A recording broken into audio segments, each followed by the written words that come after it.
Good afternoon. Gusto nyo ba ang ating mala-Amerikang klema?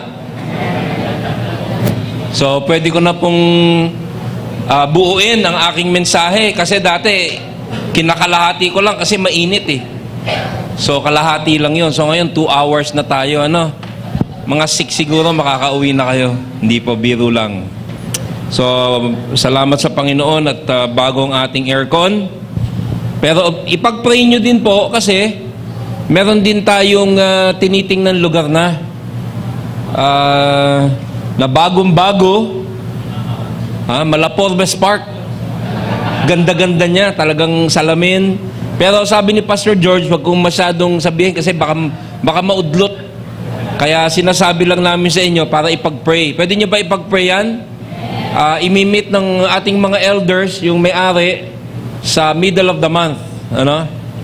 Actually, ito matagal nang niluluto to, kaya lang naudlot nga. So, sana matuloy. Pag nangyari po yan, ay magiging napakaganda. Kahapon, nagkaroon po tayo ng unang baptism. May picture ba tayo ng baptism? Wala. Meron. Ayan. Meron po tayong 10 kapatiran na binaptize at yan ay sila Cynthia Ebreo, Emily Fernandez, Nieves Angalang, Maria Sheena Galon at Maria Charmaine Galon, Noraline Miaral, Paulo Mutuk, Abigail Nabung, Alain Sabile at si Bea Zorilla. So meron po yata tayong picture. Yan. Na ginanap po doon sa South Bay. Ang una muna ay nag-conduct si Brother Peter Martin ng baptismal class at pagkatapos nagkaroon ng mga patotoo. Natutuwa ako doon sa patotoo, Pastor George, kasi yung patotoo hindi namin pinaplano, pero doon pala natin makikita talaga ang tibay ng mensahe na naririnig nila kasi lumalabas doon yung mga doctrine na natututuhan nila. Si Brother Peter nakalublob na. Nung unang lublob niya, hanggang dibdib na, kinabihan yung mga babaptize kasi matangkad si Brother Peter, di ba? Pag lublob niya, hanggang dibdib na. So, sabi ni Alain, Pastor, pag lublob ko dyan, ganoon na. Sabi ko, di bali, diretso langit ka naman. Sigurado langit ka. Ayan. So, praise God for that. Okay, and also, naging successful ang initiative ng Women of Grace. The last week or so, nagkaroon ng Women of Grace, nagkaroon sila ng bridging event. More than half na umattend ay mga taga-labas, ang church, at yung ibang mga taga-church ay nakinig din ng Heart Matters ng ating women. Women of Grace, nakakabilib talaga yung mga women, WOG, Women of Grace, WOG. Nanguna na naman sila, kaya napakagandang ministry. Imagine 150 yung umattend. Punong-puno yung lugar. Kaya sa mga women, masasabi ko, the WOG, wag kayong madi-discourage. Wag nyong ititigil. At gusto ko namang i-challenge ang mga men of grace, magsumikap naman kayo. Natalo na naman tayo ng mga kababaihan. Sila monthly. Yan. Brother Arnold, kailangan pangunahan natin yan. Anyway, we praise God for that. Buksan po natin ang ating mga Biblia sa 2 Peter. At nandito pa rin po tayo sa pagtuturo ni Pedro, pagbababala sa simbahan noon at sa simbahan ngayon ng mga tinatawag na false teachers. Pag-aralan po nating mabuti sapagkat malamang itong pinag-aaralan natin patungkol sa mga false teachers na sunod-sunod, siguro in our lifetime hindi na natin muling dadaanan. Kasi dito sa Grace, we teach the Bible book by book, verse by verse. At katulad nga nung ginawa ng ating modelong pastor sa Amerika, tamang-tama sa isang lifetime ng pastor. Sa buhay namin ni Pastor, baka nga hindi pa namin matapos yung buong New Testament lang So, nasa huling mga bahagi na tayo ng pagtuturo sa mga mapanlinlang na huwad na guro.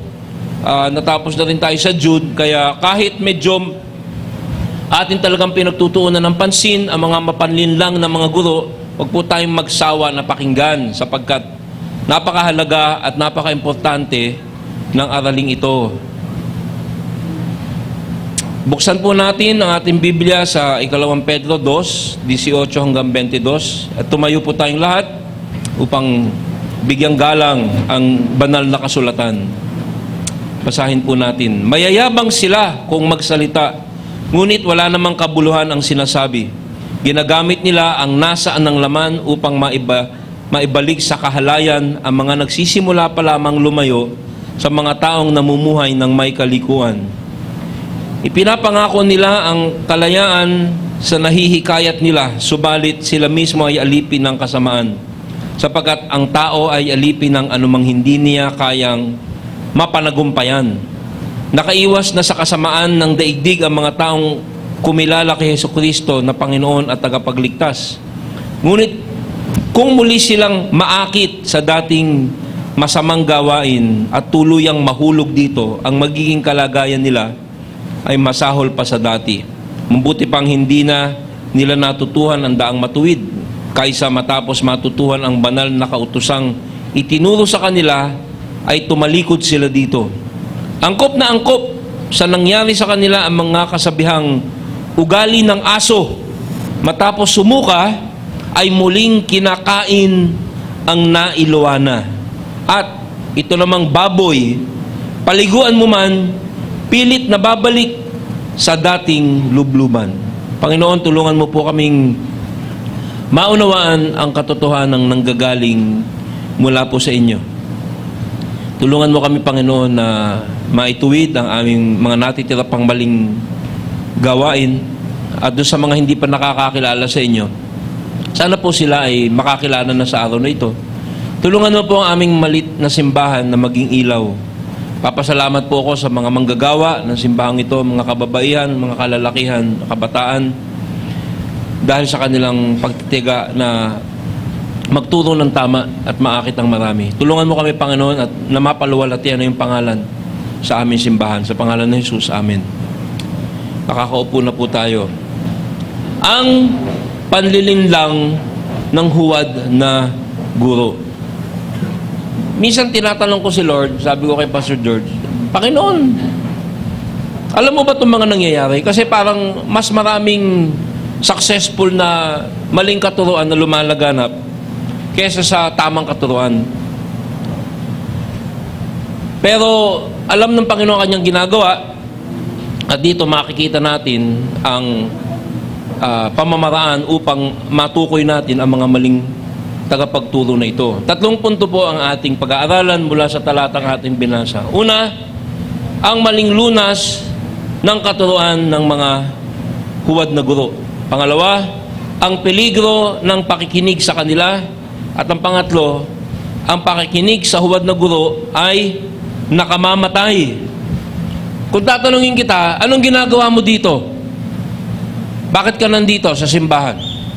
Yung iba, siguro, may ako nakikita doon sa kabila, papalamig. Pwede na rin masabi sa atin yun, nagpapalamig. Yung iba naman, nasa simbahan, kasi dapat sumimba kahit once a week. Yung iba naman, napag-utusan ng magulang. Yung iba naman, napag-utusan ng asawa o napilitan lamang. Pero, kung tatanungin kita, siguro, yung layunin mo sa pagpunta rito ay kapareho na ng layunin mo sa iyong buhay Kristiyano. At ano ba ang goal o ano ba ang layunin ng buhay ng Kristiyano? Ang layunin ng buhay ng Kristiyano ay upang maging katulad ng Panginoong Hesus. Makuha natin ang kanyang karakter at ang kanyang mga katuruan. Ngunit maraming kapangyarihan, mga puwersa ang humahadlang dito. Yung tinatawag na humanistic psychology. Hinahalo yung makataong prinsipyo sa makadiyos na prinsipyo. Ay isa dyan sa mga puwersang yan. Pinaghahalo.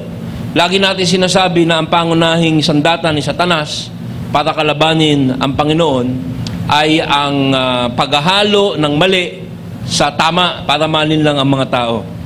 Tinuturo ng maraming maling simbahan at maling guro na ang tao ay ginawa para paligayahin ang kanyang sarili, para maibigay ang kanyang mga pansariling pangangailangan, para siya ay maging masaya, at ang simbahan ay dapat magsilbing isang pamamaraan para makamtam ang mga bagay pangsarili. At kung iyan ay iyong gawin, kung ikaw ay pastor sa isang simbahan, kung ikaw ay guro, pag ginawa mo yan, malamang lalaki ang iyong simbahan. Kaya maraming simbahan, ang paglago ay para sa kanila katumbas ng paglutas ng mga problema at paghanap ng mga paglutas sa sariling mga suliranin. Yung ganyang pag-iisip ay may pinupuntahang masama. Ito yung tinatawag na theology, pero man-centered theology. Isang kathang-isip na theology o tinatawag na kaalaman patungkol sa Diyos na ang totoo ay kaalaman patungkol sa tao. Ito ay saliwa sa tinuturo ng Biblia. Pero ito ang pangunahing produkto ng napakaraming simbahan. Yung ibang pastor, hindi naman nila layunin na turuan kayo ng nakapanlilin lang na mensahe na hindi mula sa Diyos, kundi mula sa tao na mas nakakaakit.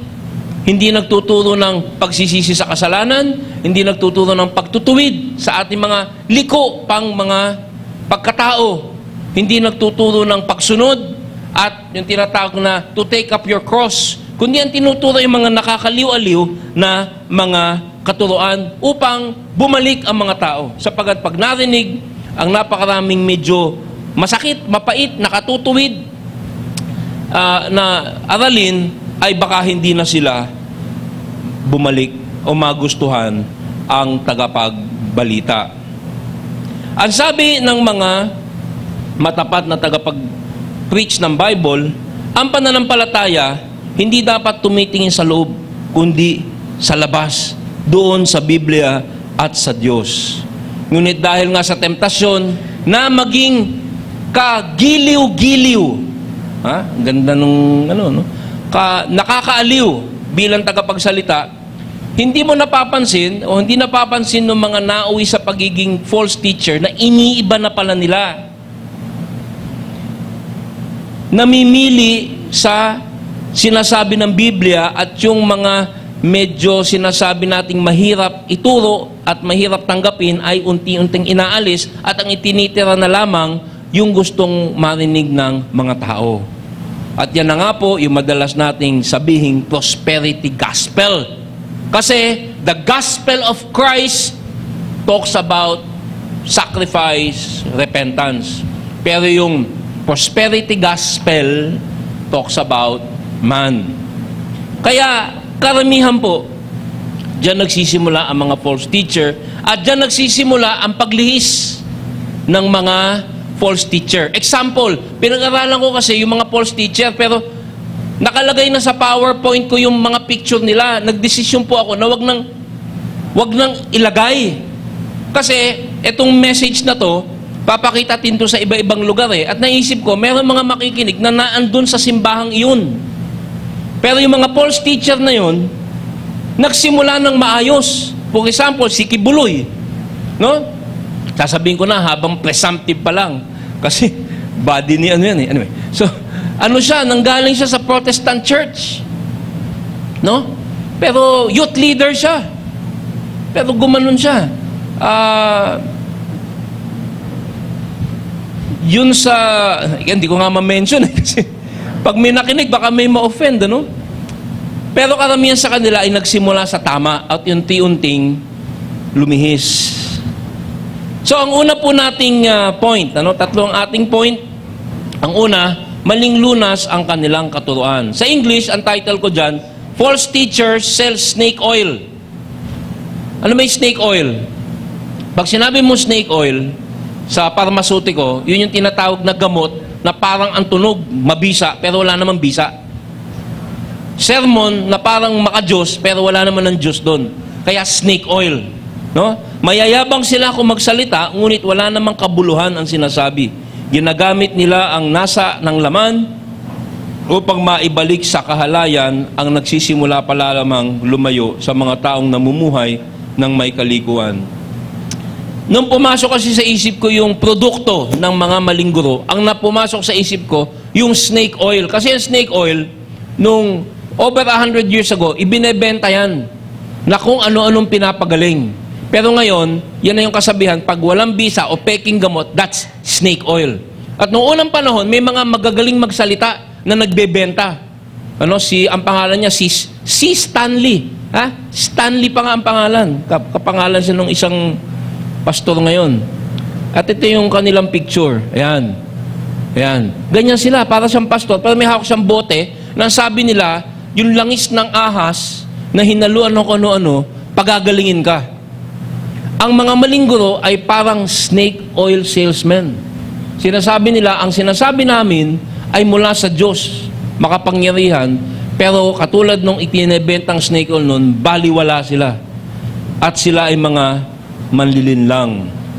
Yung mga yan ay magagaling magsalita. Sinasabi pa nila na merong special revelation. Merong mga sinasabi ang Diyos na sa akin niya lang sinasabi. Napakagaling nilang mga magsalita. Di ba? Yung isang religion sa TV na ang gagaling magsalita ng kanilang mga pastor, pero sa kanila ang Panginoon ay hindi Diyos. Sila ay nangaakit ng mga taong hindi nila malaman kung ano bang tama at mali. Marami akong Kristiyano na sabi ko, ba't ka nakikinig dyan? Hindi mo ba alam mali tinuturo niya? Sabi, marami naman tinuturong tama. Kung titingnan mo, may sinasabi siyang tama at parang wala namang mali. Kung meron mang mali, kakaunti lamang. Wag po nating hanapin yung galing ng pananalita o yung laki ng ministry, no?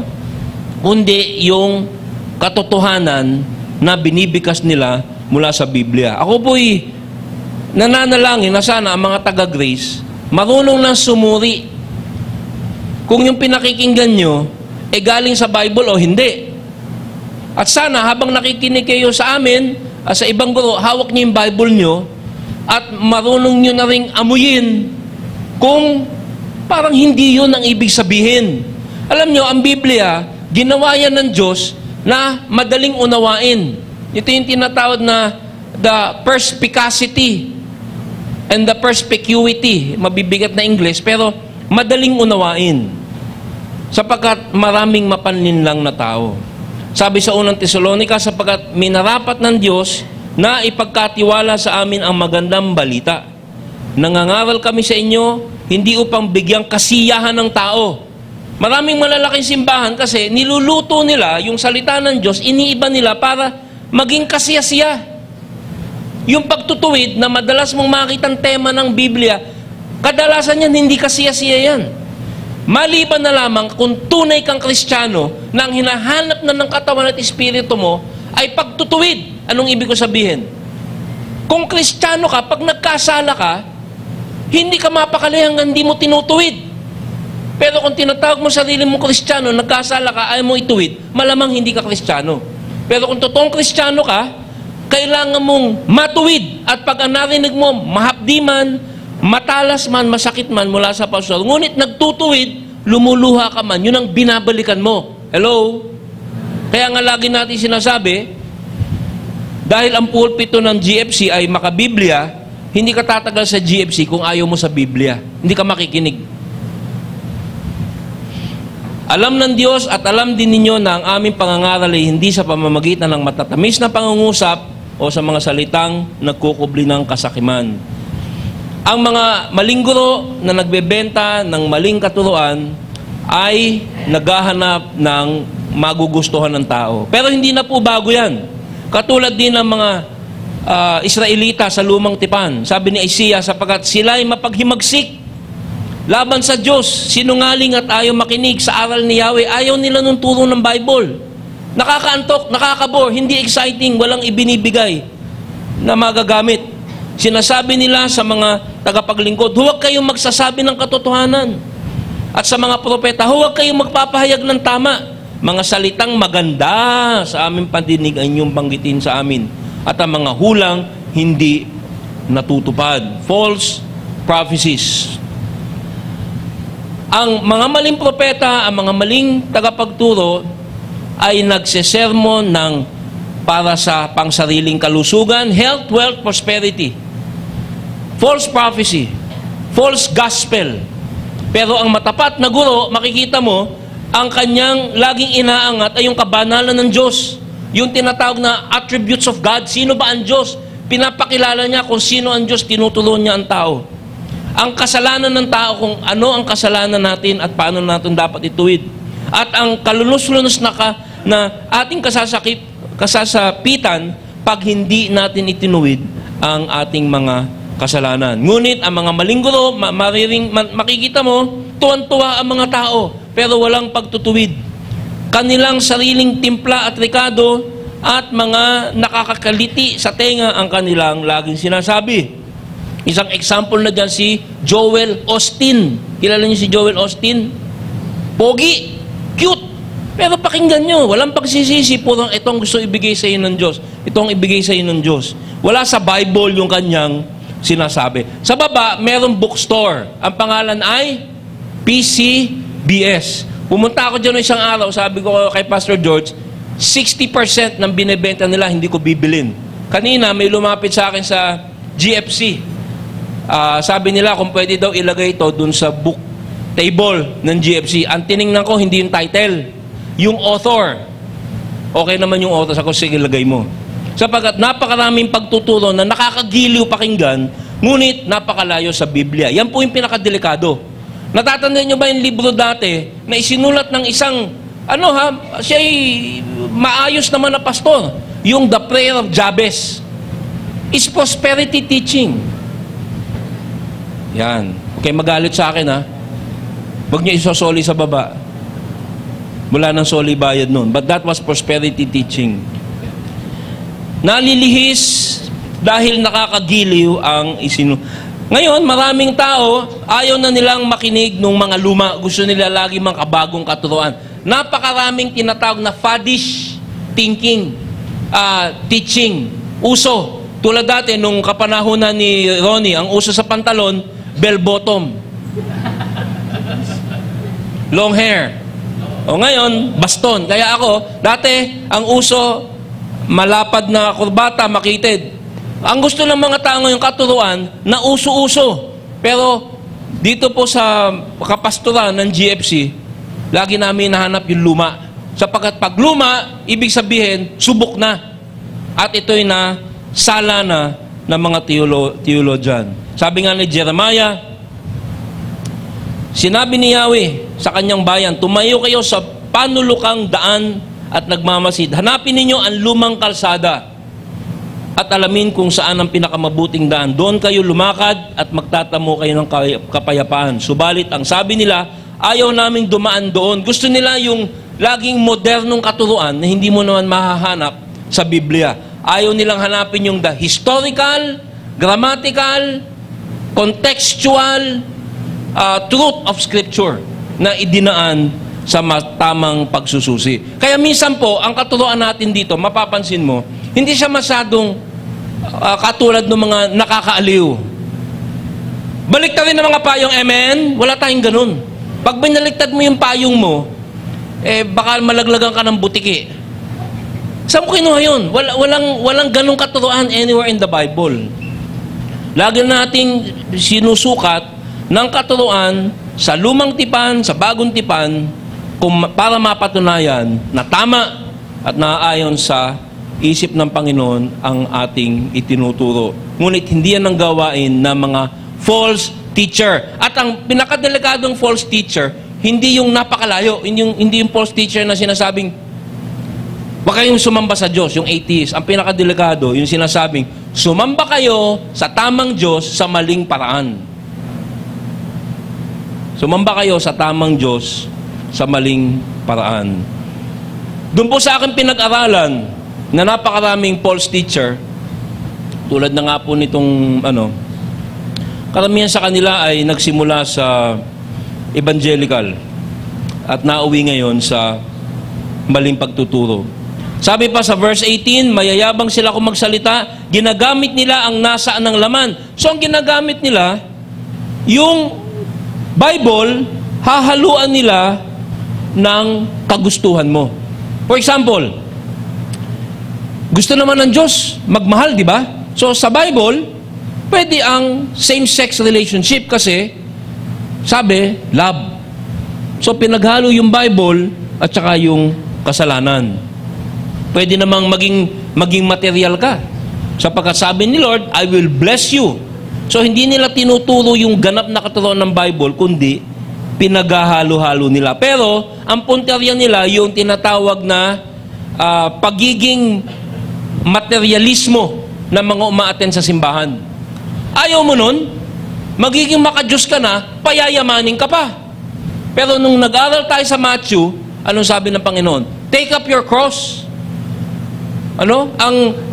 Sabi niya, sasama ka sa akin, sabi niya sa isang eskriba, alam mo ba na ang anak ng Diyos ay homeless? Hindi na bumalik yun, umalis na. So ang tinatarget ng mga maling guro ay yung pwede mong sundin ng Diyos at pwede mo ring sundin yung iyong nasa ng laman. Pero karamihan, ang katuruan sa Bible, magtiwala ka kahit hindi maibigay ang nasa ng laman, nasa ang mga pagnanais, tayo ay dapat magtiwala at sumunod pa rin sa Panginoon. At sabi pa dito, dito sa talata sa verse 18, kailangan ko ipaliwanag sa inyo. Ano? Mayayabang sila kung magsalita, ginagamit ang nasaan ng laman, upang maibalik sa kahalayan ang mga nagsisimula pa lamang lumayo. Kita nyo ba yan? Kailangan ipaliwanag ko sa inyo yan. Sino yan? Yung mga false teacher sa kanilang simbahan, may papasok, hindi pa Christian, pero gusto nang magbago. Ito yung tinatawag na pre-evangelistic work of the Holy Spirit. Meron kasing pre-evangelistic work ang Holy Spirit sa lahat ng tao na hindi pa Christian. Ibig sabihin, kinukonvict na. Lahat ng tao may persepsyon ng tama't mali. Di ba? So, ngayon, may papasok na gusto niya maging mabuti, hindi dahil sa nagsisisi siya sa kanyang kasalanan. Pero siguro, natatakot na siya sa resulta ng kasalanan. Maaring ang isang homosexual, natatakot magkaroon ng AIDS. So gusto niya magbago. O yung isang asawang nagkakanulo, natatakot siyang hiwalayan siya ng asawa niya. O yung isang lasenggo, natatakot siyang magkaroon ng sakit sa atay. So nagsisimula siya, gusto ko na yatang magbago. Pero hindi niya sinasabing, gusto kong magsisi. Pero kumbaga sa taong napapalapit sa tama, namumuro na, naando na. Ito po yung sinasabi dito. Ano? So minsan, gumagawa ang Panginoon ng paraan, parang isang tao ay gustong lumayo sa masama. At ito yung pangunahing biktima ng false teacher. Kasi, ang dapat sinasabi sa mga taong nagsisimula ng magkaroon ng pag-iisip at pagnanasang tumuwid, hindi, dapat gumawa ka ng mabuti. That's salvation by works. Ang dapat sabihin dito, magsisi ka sa iyong kasalanan at ang paggawa ng mabuti ay susunod. Kaya ang ating laging pangunahin sa evangelism is, the wages of sin is death. Pero may mga tao gustong magbago ng kasalanan, pero hindi talaga dahil ayaw nila sa kasalanan, kundi dahil sa resulta ng kasalanan. So, hindi nila itatatwa yung kasalanan. Babawasan lang nila. Ito yung sinasabi dito na hinahanap ng false teacher. Kasi, ang tunay na ebanghelyo, sasabihin, dapat isuko mo lahat ng iyong kasalanan, hindi yung babawasan mo lang. Kaya pag nagbigay ng hilaw na ebanghelyo ang guro na mali, tatanggapin niya. Pero napakadelikado nun sapagkat iisipin ng tao na yon na nagsisimula pa lamang lumayo pero hindi pa ligtas. Iisipin niya ligtas na siya kasi nakapakinig siya sa maling guro. Ngayon pala, hindi pa siya ligtas. Yan ang biktima ng false teacher na sinasabi dito. Kumbaga sa ospital, akala niya, doktor yung kanyang napuntahan. Yung pala, albularyo. Ang isang pangunahing ehemplo niyan ay dito sa Mateo 10, yung isang tao na lumapit kay Jesus. Nung paalis na si Jesus, may isang lalaking patakbong lumapit sa kanya. At nagtanong, mabuting guro, ano po ba ang dapat kong gawin upang makamtan ko ang buhay na walang hanggan? Namumuro na siya. Maring meron tayong mga kasama, kakilala rin, namumuro. Anong dapat mong gawin dyan? Eh dito, ano mo nang ginawa ni Jesus? Sinabi niya, okay ka na. Kasi nagsisimba ka na naman eh. Nagbibigay ka na. Kasi itong maman to, talagang relihiyoso siya. Ano sabi ni Jesus? Isuko mo ang pangunahin mong Diyos. At ano yon? Ang kanyang salapi. Kaya ang sabi sa kanya ng Panginoon, ibenta mo lahat ng ari-arian mo at ipamigay mo sa mahirap. Hindi dahil ito'y makakaligtas sa iyo, pero dahil yan ang pangunahin mong Diyos. Hindi yun ang gagawin ng maling guro. Ang sasabihin ng maling guro, okay lang yan. Hindi mo na kailangang pagsisihan yan. Pwede na yan. Yan po ang delikado sa katuruan ng false teacher. Hindi niya gagawing magsisi ang isang tao, kundi kanyang iibahin ang katuruan para lamang makapasok sa kanyang maling simbahan ng mga tao, pero hindi naman na itutuwid. At ang mangyayari nyo sa taong yon ay hindi na muling makababalik. Sabi sa verse 19, pinapangako nila ang kalayaan. So yung false teacher sa kanyang simbahan, pinapangako nila kalayaan, pagiging malapit sa Diyos. Subalit sila mismo ay alipin ng kasamaan, sapagkat ang tao ay alipin ng anumang hindi niya kayang panagumpayan. Pag pinatanggap ng false teacher isang tao ng kanyang maling ebanghelyo, makikita nung tao na yun na wala siyang kapangyarihan na lumaban sa kasalanan. Bakit? Makikita mo sa mga false teachers, maya-maya, nakikita na yung kasalanan nila, sex o pera. Sapagkat ang kanilang ebanghelyo ay walang banal na Espiritu Santo.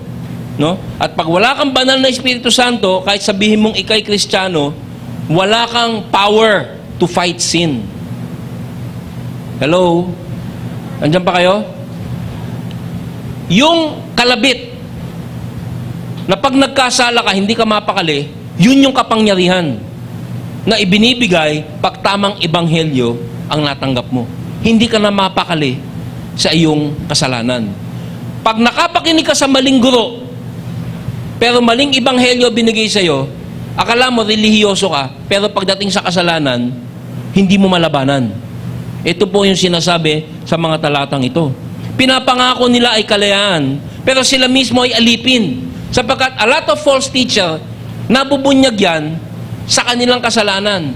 Tulad nitong si Ted Haggard, na napakalaking pastor sa Amerika, nagpipreach siya laban sa homosexuality. Narinig siya nung callboy sa TV. So siya'y nabunyag. Tapos yung isa pa, sino ba yung prostitute ang Si Jimmy Swaggart, na hundreds of thousands na nakikinig, pero walang kapangyarihan at siya'y nahuli na naglalabas ng prostitute. So, makikita mo na ang disipulo at ang false teacher, sila mismo ay alipin at walang kapangyarihan ang kanilang sinasabi. Number 2, peligro ang peligro ng pakikinig sa kanila. Dati akala ko yung nakikinig sa false teacher, pumupunta sa simbahang mali, ay biktima. Pero ngayon iniisip ko, hindi lahat ay biktima. Kasi may mga tao na mimili talaga ng gusto nilang pakinggan. Ayaw nila ng pakikinig sa ganito. Masyadong matalas, masyadong matuwid, minsan tinatawag boring. Wala masyado ipinapangako. Puro patungkol sa pagtutuwid ng puso at pagsunod sa Panginoon at pagtuturo patungkol kung sino ba ang Diyos. Ngunit ngayon nakikita ko hindi pala lahat sila ay biktima. Sabi sa verse 20, nakaiwas na sa kasamaan ng daigdig ang mga taong kumikilala kay Kristo na Panginoon at tagapagligtas. Ngunit kung muli silang maakit sa dating masamang gawain at tuloy ang mahulog dito, ang magiging kalagayan nila ay masahol pa sa dati.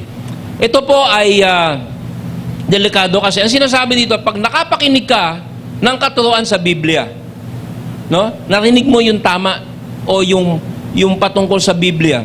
Tapos pinili mo pa rin yung ayoko niyang ganyang Bible na ganyan, gusto ko ganito. Ibig sabihin nun, natanggap mo na yung totoo. Nagkaroon ka na ng conviction, nakaiwas ka na sa kasamaan, gusto mo nang sumama sa simbahan, ngunit muli kang naakit sa dating masamang gawain. Ibig sabihin, tinalikuran mo yung true gospel. Minsan, makikita natin, yung iba natin kasama dito, wala na. Kanina sinasabi ko kay Mrs., nasan yung si ganyan? Ayaw na nila nung katuruan. May nagsabi nga sa amin, umattend daw, lumipat na kasi, ayaw nung gantong pagtuturo, masyadong doktrina. Hindi ito masyadong doktrina. Madali na maintindihan, masyadong nagtutuwid. Ibig sabihin nun, hindi mo maintindihan, ayaw mong tanggapin. Ito yung sinasabi dito, muli kang naakit sa dating masamang gawain. Ang sabi, mas masahol pa ang iyong kalagayan kaysa dati. Bakit? Kasi natikman mo na ang tama at ito'y iyong itinatwa. Makinig po tayo mabuti ha. This is very critical. Ako po ay gumagawa ng gamot na hindi ipinagbabawal. So medyo may alam ako sa gamot. Hatid sa inyo ng The Generics Pharmacy. Yung pagdinig sa tama at pagkatapos ay pagtalikod dito ay napakadelikado. Ito po, bibigyan ko ilustrasyon. Sinong umiinom dito ng amoxicillin? Ng drug makers. Hindi ko maiwasan. Biro lang po. Sasabihin sa'yo ng doktor, iinumin mo 21. 3 bawat araw sa ilang araw. 7. Alam na alam. Oh. Talagang umiinom ng walang reseta eh. Madalas, nangyayari, alam namin sa industriya, sa pangatlong araw titigil na. Bakit? Gagaling na. Wala nang sakit ng ipin, wala nang lagnat. So, hindi niya kukumpletuhin on the 3rd day, titigil na kasi ayaw nang bumili. Okay na ako. Yun ang pinakadelikado kasi natanggap mo yung gamot pero hindi mo tinapos. Hindi mo sa buong tinanggap hanggang ika-7 araw. Ang mangyayari sa iyo ay ano? Sa susunod na magkasakit ka at ininom mo yun, wala nang bisa. Bakit? Sabi niya, wala nang bisa. Wala nang bisa. Alam mo kung bakit? Kasi nagkaroon ka ng tinatawag na resistance. Kaya sa susunod, ang dapat mo nang inumin, hindi na yung tigli 5 pisong amoxicillin, yung tig na 93 pesos na Augmentin. Meron din ako niyan, 20 pesos lang po. Murang-mura lang. Murang-mura lang. Masyadong mahal sila eh. Yung, paano ba tayo napunta ron? Kaya kailangan mas matindi. Ito po yung sinasabi dito sa Biblia. Pag narinig mo na yung totoo, ba't ganun? Tinutuwid ako. Ayoko niyan. Delikado ka na kasi ang tanging gamot na makapagliligtas sa'yo, tinanggihan mo na. Kaya ang lagay mo ngayon ay mas masahol. There is no more a cure. Hello? Kaya ang pakikinig ng tama ay magaling. Pero ang pakikinig ng tama at pagkatapos pagtatwa ang pinakadelikado mong gagawin. Yan po ang dinadala ng false teachers. Kasi ipipreach niya sa'yo, tapos ang i-deliver niya hilaw. Natanggap mo, example, gusto mo man tanggapin ng Panginoong Jesus na sariling tagapagligtas, sa GFC sasabihin, magsisi ka sa kasalanan mo. Talikuran mo, di ba? Pero sasabihin ng false teacher, gusto mo bang mapalapit sa Diyos? Okay lang yan. Basta mag-pray ka lang. Walang sasabihin, magsisi ka, talikuran mo. At ang gagawin niya, sa pananampalataya, payayamanin ka niya, prosperity gospel. Hindi yumaman yung tao. Nagka-problema pang lalo, ano sasabihin niya? Hindi totoo. Hindi totoo yung ebanghelyong sinasabi mo. Nagkaroon siya ng resistance. Hello? Kaya pag dumating na yung tamang tagapagturo, sasabihin niya, ayoko niyang tinuturo mo, mas gusto ko dito. Or, sasabihin niya, hindi totoo ang Biblia. Pinangako sa akin ng pastor, yung gospel, P-I-L-L. Pero walang bisa yung gamot na yan. Tandaan niyo po itong katuruan ito. Sapagkat, ito ibabala sa nagtuturo ng mali. No? Pag nagturo ka, naging Bible teacher ka, discipleship o pastor, nagturo ka ng mali, maaari mong i-develop ang resistance dahil sa mali mong katuruan. O kung ikaw may nakikinig sa maling teacher dahil namimili ka, maaring mag-develop ka ng resistance. At ikaw yung tinatawag na M721 church attender, Matthew 7:21. Akala mo Christian ka. Sapagkat ang pagtanggap sa katotohanan at pagtatwa dito ay ang pinakadelikado mong gagawin. Kaya huwag ka makikinig sa false teacher. Sabi sa Hebreo, matapos nating malaman, this is the best supporting verse doon sa sinasabi ko. Matapos nating malaman at tanggapin ang katotohanan at magpatuloy pa rin tayo sa pagkakasala. Natanggap mo yung katotohanan, tapos nagpatuloy ka pa rin.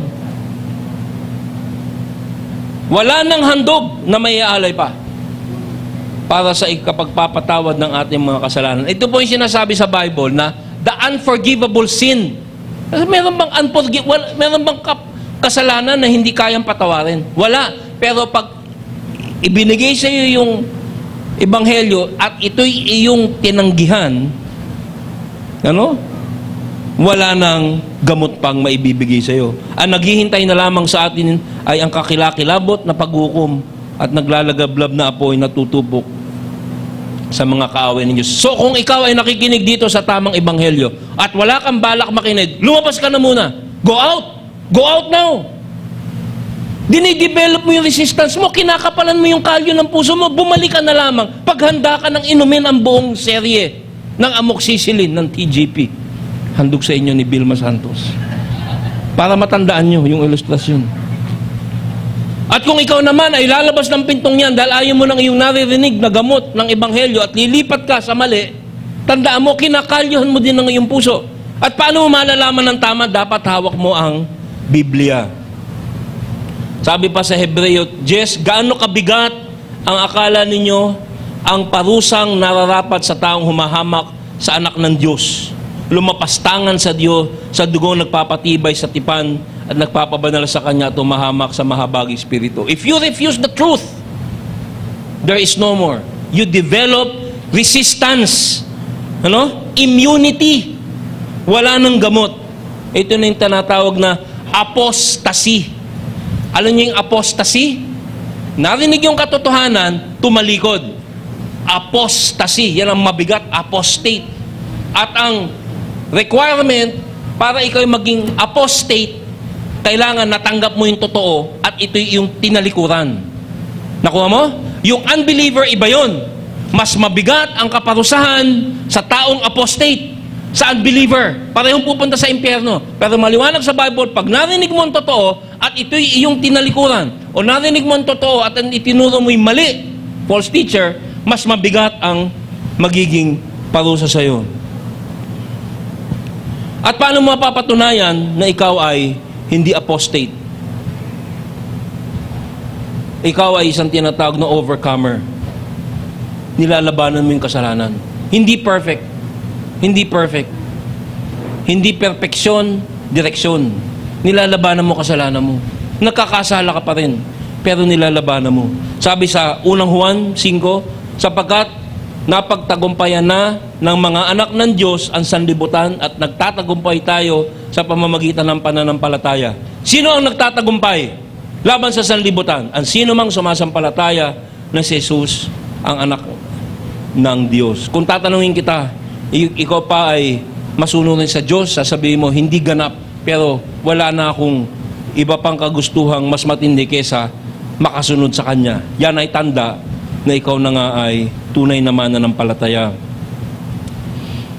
Sabi sa verse 20, kung muli silang maakit sa dating masamang gawain at tuloy ang mahulog dito, bumalik, narinig ang totoo, muling naakit, ang magiging kalagayan nila ay masawal pa sa dati. Ito yung sinasabi ko, na delikadong maupo dyan sa inyong upuan. Doon, maupo ka doon, magpalamig ka, okay lang. Wala ka natanggap na ikaw ay magiging responsable. Dito, pag narinig mo yung Bible, paglabas mo, ginawa mo pa rin yung mali, o kaya ikaw ay teacher na nagturo ng mali, mas mabigat ang parusa sa iyo. Saan ko nakuha yan? Dito po sa Mateo 11, kung saan ang Panginoong Hesus ay pinapagalitan yung mga taong kanyang ministeryohan. At ito yung mga lugar kung saan nagministeryo ang Panginoon. Sa Corazin, sa Bethsaida, sabi niya, kawawa kayo, mga taga-Corazin. Halos 99% ng preaching at ng healing ng Panginoon ay naandito sa mga lugar ito. Kawawa kayo, mga taga-Bethsaida. Kung mga sa Tiro at Sidon, ano yung Tiro at Sidon? Ito yung mga masasamang bayan. Kung sila ang nakarinig at nakakita ng ginawa ng mga himalang ginawa sa inyo, matagal na sanang nagdamit ng sako at naupo sa abo. Ibig sabihin, nagsisi, nagrepent ang mga taga roon. Ngunit sinasabi ko sa inyo, sa araw ng paghukom, mas mabigat na parusa ang sasapitin ninyo kaysa sa mga Tiro at taga Sidon. Yung Tiro at Sidon, parang Sodom and Gomorrah, ang sasama ng tao doon. Pero sabi ko, narinig nila. Yung narinig nyo, nagsisi na sila. Kaya dahil doon, mas mabigat ang magiging parusahan niyo. Verse 23, at kayong mga taga Capernaum, maaring, ano yung Capernaum? Nagpunta po ako dyan. Dyan naandun ang sinagoga ni Jesus. Meron nga akong kinuhang hollow blocks doon, inuwi ko. Nasa bahay ngayon. Naandun yung kanyang church. Maaring itaas ninyo ang inyong sarili hanggang langit, ngunit ibabagsak kayo hanggang sa daigdig ng mga patay. Sapagkat kung sa Sodoma ginawa ang mga himalang ginawa sa inyo, sana'y nananatili pa ang bayang ito. Hindi sana sinunog ang Sodoma. Ngunit sinasabi ko sa inyo, sa araw ng paghukom, ay higit na mabigat ang parusang daranasin ninyo kaysa sa mga taga-Sodoma. Bago tayo pumunta sa huling puntos, anong atin napapag-aralan? Ang mga tagapagturo ng mali, mabigat. Sapagkat kanilang nililin lang ang mga tao. Ang nakikinig sa false teacher. Pag nakinig ka doon sa TV, doon sa mga lingguro, meron ka na ring responsibilidad. Lalo na po tayong lahat dito sa GFC. Sapagkat narinig natin ang tama at alam na natin maihambing kung anong dapat pakinggan at hindi. Number 3, ang pakinig sa huwad ng guro ay nakamamatay. Sabi, mabuti pang hindi na nila natutuhan ang daang matuwid. Ayun, yan sinasabi ko, get out! May sigaw na naman ako. Lumabas na po muna kayo. Lumabas na po muna. Kung naririnig nyo yung tamang turo at hindi kayo susunod, don't listen. Pero siyempre gusto ko makinig kayo. Kasi sabi, mabuti pang hindi na nila natutuhan ang daang matuwid. Ito po, patungkol to sa mga false teacher. Pero ina-apply ko rin sa ating mga potential false disciple. Kasi sinasabi, yung false teacher, mabuti pang hindi na natutuhan ang daang matuwid kasi natutuhan nila tapos iniba nila at nagturo sila ng mali. Tayo naman, narinig natin yung tama at sa false teacher pa rin tayo nakinig. Kasi yung mga false teacher, mas kaakit-akit po silang pakinggan. Mas pogi, hindi ako papayag. Mas magaling sila magsalita, mas maraming pinapangako. Pag nakikinig kayo sa tagapagturo, huwag niyong titingnan yung pinapangako tsaka itsura. Bihirang-bihira po ang church na GFC na tama na tinuturo, magagandang lalaki pang... Amen? Tinuturo ko si Pastor George. Mabuti pang hindi na nila natutuhan ang daang matuwid kaysa matapos matutuhan, ang banal na kautusan tinuro sa kanila, ay tumalikod sila dito. Merong mabigat na responsibilidad ang nakatanggap at nagtuturo ng katotohanan. Hello? Hindi po tayo dapat inosenteng hindi sumasala. Yung mga false teacher, dahil sa kanilang pagtuturo, meron silang access sa katuruan. Pero dahil sinabi nila hindi maganda yung Bible, nabobore yung mga tao, hindi lumalaki ang church. Iibahin ko, mabuti pa ang hindi na nila natutuhan ng tama kesa matutuhan ng tama tapos ito'y talikuran. Yan po ay para sa false teacher, pero yan din ay para sa mga false disciples. Sa English, false disciples. Sa Tagalog, false disciples. Sabi sa Hebrews 6, sapagkat paano pang magsisisi panunumbalik ang mga tumalikod na sa kanilang pananampalataya. Natanggap mo na yung tama eh. Dati, naliwanagan na sila. Nakalasap na ng makalangit, nakaloob at naging kabilang sa mga tumatanggap ng Espiritu Santo. Nakalasap na rin sila ng kabutihan ng salita ng Diyos at nakadama ng kapangyarihan ng Diyos sa lubusang mahahayag sa panahong darating. Kapag sila ay tumalikod, pagkatapos malasap ang lahat, hindi na sila maaari pang maakay sa pagsisisi at mapanumbalik. Apostasy, sapagkat muli nilang ipinako sa krus at inilantad sa kahihiyan ang anak ng Diyos. Ano ibig sabihin ng Pastor EJ? We can lose our salvation? No. Ang mga taong yan, nakapakinig ng tama, hindi talaga tumanggap. Ito yung tinatawag na maling dosage. Hindi sinasabi that, kaya maraming popular na simbahan ngayon, they do not preach about sin. Hindi nagsisermon tungkol sa kasalanan, sa awa ng Diyos. Ang pinipreach yung mabibigay sa iyo ng Diyos, sensuality, materialism, pragmatism. Meron nga nagsasurvey, tulad ni Rick Warren, tulad ni Bill Hybels, at ang yumaong si Robert Schuller. Gagawin nila, sinasurvey nila yung komunidad. Anong gustong mo marinig? Gusto ko paano ako magkaka-girlfriend at magkakasawa na maganda. Ikaw, paano lalawak ka negosyo na ituro nyo? Sinasurvey nila yung gustong marinig ng tao. Anong sinasabi ng Bible? Magsisi ka sa iyong kasalanan. Foxes have holes. You cry out to God and repent. Nandiyan po ba kayo? Pero pag narinig na nila, pagkatapos ay bumaliktad pa, that is the most dangerous spiritual condition. Desensitivity, immunity, resistance to truth. Napakahirap ng katuruan ng Bible. The gospel reproves, rebukes, corrects. Pag masyado nang naka-align sa pagnanasa ng laman ang naririnig mo, kahit nga ngayon ang mga Kristiyano na tayo kahit kami mga pastor, pag nag-aaral kami niyan, nagsishare kami, nakasapul na naman. Yun ang masasabi mong main timpla ng salita ng Diyos. Sapul. Ibig sabihin, humihiwa, nagtutuwid. Pag sinabi mong ayaw ko niyan, your Christianity is questionable. Kasi ang isang tunay na regenerate Christian, may bagong pagkatao, ang pinakabuod ng kagustuhan niyan ay makasunod sa Diyos. Hello? Wala yan sa hindi Kristiyano. Wala yan sa nagkikristiyano-kristyanuhan sa mga simbahan. They don't want to hear repentance. Pero pag tunay kang Kristiyano, nilagyan ka ng bago, you have a new nature, born again. Hindi mo matagalan ng kasalanan. Dati, chismis, galit ngayon, mapairap ka pa lang, hindi ka na makatulog. Bakit? That's the Holy Spirit in you. At ang inaayawan ng iyong bagong pagkatao ay kasalanan. Pero ang nagugustuhan ng iyong pagkabagong nilalang ay pagtutuwid. Kaya pag nakarinig ka ng pagtutuwid, yes. Pero kung hindi ka Kristiyano, no. Hello? Nakukuha niyo po ba? Narinig mo na. Hindi ka pala tunay na Kristiyano. There's no way back. Na-desensitize ka na. That's why we preach the Bible. That corrects, that rebukes, then is not palatable to the world.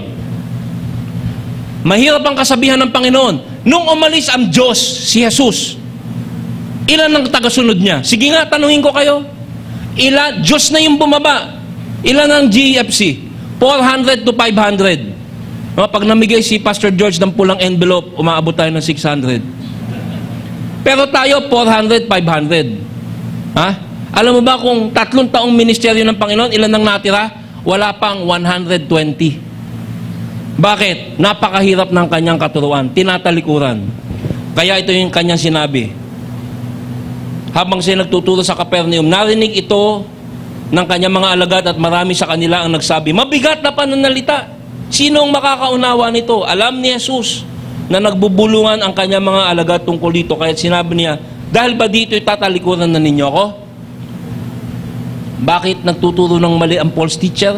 Bakit nakikinig ng maling pagtuturo ang mga false disciple? Because the Bible are hard sayings.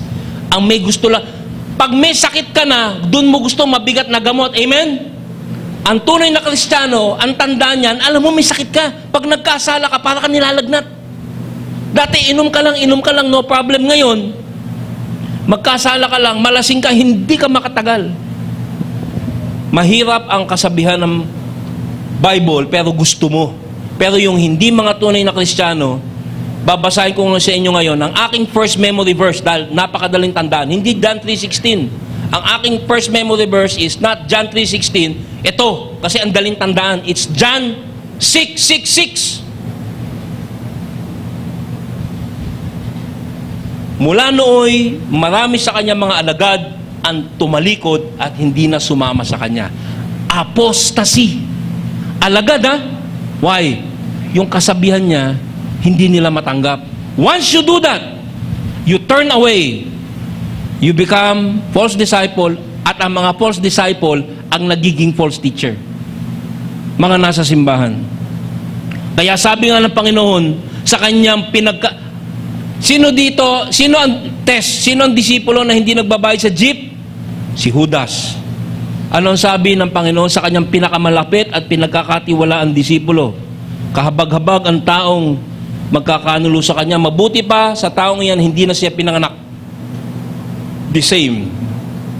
If you listen to a false teacher, if you become a false teacher, you turn from truth, mabuti pa hindi ka na pinanganak. Maliwanag ang sinasabi ng Espiritu na sa mga huling araw, iiwan ng ilan ng pananampalataya, susunod sila sa mga mapanlinlang na espiritu, sa mga katuroan ng mga demonyo. Ang mga katuroang ito'y pinalalaganap ng mga taong sinungaling, manhid. Ano yung manhid? Wala nang pakiramdam. Kaya wag po kayong magsawa na makinig sa tama. Hindi lahat ng pinipreach namin dito exciting, pero biblical. Yan ang makakapagpagaling sa'yo. At kung napapansin mo na wala ka interest sa mga spiritual na bagay, baka kailangan tanggapin mo si Jesus na iyong sariling tagapagligtas kasi baka hindi ka Christian. At sa ating panghuling verse, binigyan ng isang tinatawag na napakalinaw na litrato ang mga maling guro. In a final portrayal of false teacher, dito sa ating last verse, ito ang sabi ni Pedro. Doon sa mga taong tumalikod sa tama at sa mga nagtuturo ng mali matapos matutuhan ng tama. Angkop na angkop sa nangyari sa kanila ang kasabihan. Ugali ng aso matapos sumuka. Akadiri, ano? Muling kinakain ang nailuwana. Nakakita na ba kayo niyan? Yung aso kinakain yung... Minsan nga yung dumi pa niya eh. Oh, wala nang kakain ngayong gabi. Di ba? Iniisip mo pa lang. Wawalan ka na ng gana eh. Ito namang baboy. Linisin mo man, ano ibig sabihin? Nakarinig ng katotohanan, hindi talaga narinig yung tamang gospel, babalik sa masama. No power. Yun ang comparison. Dogs and pigs, unclean animals, ceremonially. Yan ang pinapakita dito. Eh sabi ko kay Brother Peter at kay Pastor George, alam nyo ba mas pinaka-nakakadiri? Ano? Kasi graphic yung ilustrasyon niya. Pag ginawa mo yan, para kang asong bumabalik sa suka. Alam mo mas nakakadiri. Nakakita na ba kayo ng tao na kinain muli yung suka niya? Champurado. Lugaw. Pero yan ang comparison. Pag nakarinig ka ng tama, bumalik ka sa dati, wala nang bisa, you're that man, you're that dog. Napaka-graphic, ano? Sabi ni Pastor Dennis sa akin kanina, mukhang galit na galit ka na naman. Abay, ba't hindi ako magagalit? Na, gustong makaisa ng demonyo, pero mo binabanatan niya katotohanan. Abay, iba yung linlangin mo yung mga anak ng Diyos na magkasala, pero ginagawa mo, salita ng Diyos, bababuyin mo. Kaya galit ako sa... Kaya, ayan, sumasakit na naman lalamunan ko, Pastor George. Pause na naman ako ng 2 weeks. Paano ko ipipreach sa inyo to ng walang emosyon? Eh, naramdaman ko na to kasi nararamdaman ko yung hatak. At nakakita na, meron na rin akong mga kasama na iniba ang mensahe. Mababait na tao. Mga kaibigan ko. Sincere, pero iniiba ang mensahe para magustuhan. Magandang intensyon para daw maraming pumasok. Hindi mo ba alam? Nilalason mo. Iniiba mo. How dare you change the message? How dare you change the message? Parang sinabi ng Lord, papadala ko sa yung sulat. Hindi, Lord, iibahin ko, pangit ng pagkakasulat mo. Hindi babasahin to, ibahin natin konti. How dare you? Paano ko i-message to ng walang emosyon? Sige nga. Kung i-message ko to ng walang emosyon, hindi ko naiintindihan. Sapagkat ito ang pinakapangunahing sandata ng Diablo. The devil's thermonuclear device is twisting truth into error and presenting error as if it's truth. Kaya kayo po mag-ingat. This is a warning to you. Anong binabasa mo? Bago mo basahin ang isang libro na Christian, na binili mo sa Christian bookstore, tingnan mo muna sino author.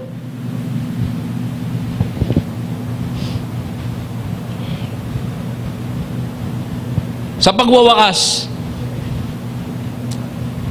dahil sa napakatinding panlilinlang ng mga false teacher, sapagkat sila'y nasa loob. Isa pa po palang ilustrasyon mula sa mundo ng militar. Alam niyo po ba, nung ako'y militar, ang training sa amin, pag ika'y nahuli na uniformadong sundalo, kailangan mong ipakita yung ID mo. May ID ako na sa akin pa ngayon. Nakalagay dun sa ID ko, US Air Force. If captured, treat as a prisoner of war in accordance with the Geneva Convention. Ibig sabihin, kailangan itrato nila ako na makatao. Kung hindi, pagkatapos ng gera, sila'y uusigin. Si Yamashita, binitay. Kasi, tinrato niya yung mga uniformadong sundalo ng hindi makatao. Pero, ang sabi nila, pag nahuli ka as a spy, ibig sabihin, sundalo kang Amerikano, nagdamit ka ng kalaban at nahuli ka, they can legally shoot you. Do you know that? They can legally shoot firing squad a spy. Pag nagpunta si Pastor George sa China at nagdamit na Chinese Liberation Army at nahuli siya, they can shoot him kasi spy. False teachers are spies. Kasi nakakasama mo tapos pasasabugin mo sila. Kaya antindi po ng batikos natin sa may hawak ng Bible pero mali tinuturo. At ang babala sa inyo, wag po tayong nakangangalang. Suka na pala. Okay, nakakadire, di ba? Suka na pala yung binibigay sa'yo. Ayun ang ilustrasyon eh. Dapat sinasala mo. Sino nga yun sa Bible, yung hawak yung Bible, tinitingnan kung sinasabi ni Pablo ay tama? Noble Bereans. Dapat kayo alam nyo na, yung sinasabi ni Pastor EJ, Pastor George, nasa Bible o wala. So, sa pagwawakas, pang ilang pangwawakas ko na to? Dalawa? Oh. Pag tatlo talagang pagwawakas na yun. Sa aking huling pagwawakas, dahil sa matinding panlilinlang ng mga maling guro at matinding babala na tayo'y wag maging maling disipulo, napakatindi ng ilustrasyon ng Apostol Pedro. Peter's warning is clear. Maliwanag ang kanyang babala. Stay away from false teachers. Sasalaan mo ang pakikinggan mo kasi after a while, lalo kayong marami nang narinig na tama, you're also responsible. Pag namanhid ka, may kasalanan ka. Not only stay away, Pastor George, expose. That's why we preach. Believers are to listen to true apostles, pastors, and prophets, and not false ones. And we must not be false disciples. Sa pangatlo at panghuling pagwawakas ko po, babasahin ko ang 2 Timoteo, sapagkat ito ang mandate sa mga pastor, pero ito po'y mandate din sa lahat ng mananampalataya na tumingin sa tamang pagtuturo at umiwas sa mali. 2 Timoteo 4, sa harap ng Diyos at ni Kristo Jesus na darating bilang hari at hahatol sa mga buhay at sa mga patay, inaatasan kitang ipangaral mo ang salita ng Diyos. Pagsikapan mong gawing iyan, napapamanahon man o hindi. Himukin mo at pagsabihan ang mga tao at palakasin ang kanilang loob sa pamamagitan ng matiagang pagtuturo. Sapagkat darating ang panahong hindi na sila makikinig sa bastong katuruan. Sa halip susundin nila ang kanilang hilig. Maghahanap sila ng mga tapagturo na walang ituturo kundi ang ibig lamang nilang marinig. Hindi na sila makikinig sa katotohanan, sa halip ay ibabaling ang kanilang pansin sa mga alamat. Ngunit ikaw, maging mahinahon ka sa lahat ng oras. Magtiis ka sa panahon ng kahirapan. Gampanan mo ang tungkulin ng isang mangangaral ng magandang balita. Pagbutihin mo ang iyong paglilingkod. Sapagkat dumating na ang panahon ng pagpanaw ko sa buhay na ito. Ako'y mustulang isang handog na ibinubuhos sa dambana. Pinagbuti ko ang aking pakikipaglaban. Natapos ko na ang dapat kong takbuhin at nanatili akong naging tapat sa pananampalataya. Umuko po tayong lahat at tayo manalangin. Panginoon, salamat po sa babala ng Apostle Peter Tulungan mo po kaming mga elders ng GFC na maging matapat sa pagtuturo ng tama. Maging matiyaga, masigasig sa pag-aaral para tama ang aming maituro. Hindi kami maakit sa malaking ministry, sa nakakaakit na ministry, at huwag kaming manghina ang loob at ikumpara aming sarili dun sa seemingly successful large ministries na ang ginagamit naman po ay makatao at makademonyong pamamaraan. And we pray for our brothers. Some of us are dear brothers who are being tempted to go with organizations that peddle the Word of God like a merchandise. Kami man po ay dapat mag-ingat sapagkat meron din po kaming kahinaan na bumanda sa ganyan. Ingatan mo kami. At higit sa lahat, pinapanalangin ko po ang kapatiran, ang mga miyembro ng simbahang ito, na mag-ingat din po sila sa pakikinig sapagkat naglipa na ang maling katuruan at maling mga teachers. Lord, protect your name, protect your word, protect your church. Sana po'y magamit nyo kami. Tulungan nyo kami, Panginoon, sa pangalan ni Jesus. Amen. Tawagin ko po si Brother Butch for the Lord's Supper. Salamat po.